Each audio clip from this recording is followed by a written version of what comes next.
ለሶስት ዓመታት ያክል የመጠነኛ ራስ ምታት እና የድብርት ስሜት የነበረው አንድ ታካሚ ትልቅ የጭንቅላት እጢ ሆኖ ተገኘ። ዶክተር አሚር ሙሰማ እባላለሁ። በቅርብ ወደ የ35 ዓመት ወጣት ወደ ተቋማችን መጥቶ ነበረ። ቤተሰቦቹ ሲያመጡት ራሱን ስቶ ሲቲ ስካን እንዲነሳ ማዘዣ ይዞ ነበር የመጣው።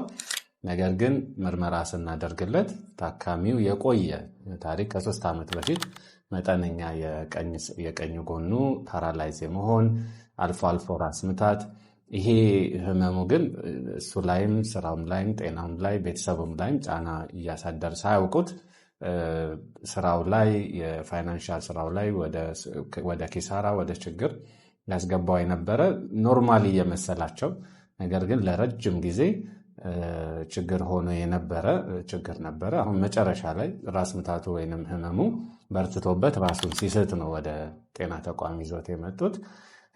ስለዚህ ሲቲ ስካን ሳይሆን ኤምአርአይ ነው መነሳት የነበረበት። ኤምአርአይ ሲነሳ በጣም ትልቅ ሜኒንጆማ የሚባል እጢ አለ ጭንቅላት ውስጥ። እንግዲህ ለአመታት እያደገ የነበረ ትልቅ ሳይዝ ስለያዘ የጭንቅላት ውስጥ ያለውን ፕሬሸር ጨምሮ አስፈላጊ የሚባሉ የጭንቅላት የብሬን አካሎቹ ወደ ሺፍት ሄርኔሽን ይባላል 16 ሳንቲም ያክል ሚድላይን ሺፍት ወይንም የአንዱ ጎን ወደ አንዱ ጎን ተገፍቶ ሄዶ ነበረ።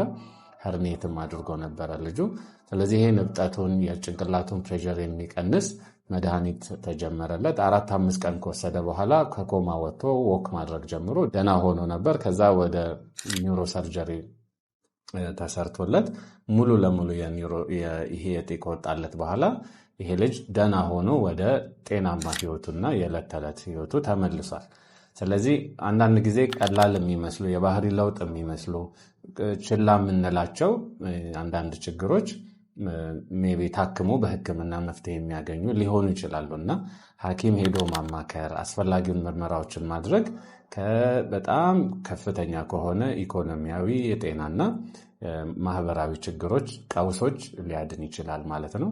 ስለዚህ እንዲህ አይነት ምልክት ያላቸው ጤና ሐኪም እንዲያማክሩ እንመክራለን ማለት ነው። አመሰግናለሁ።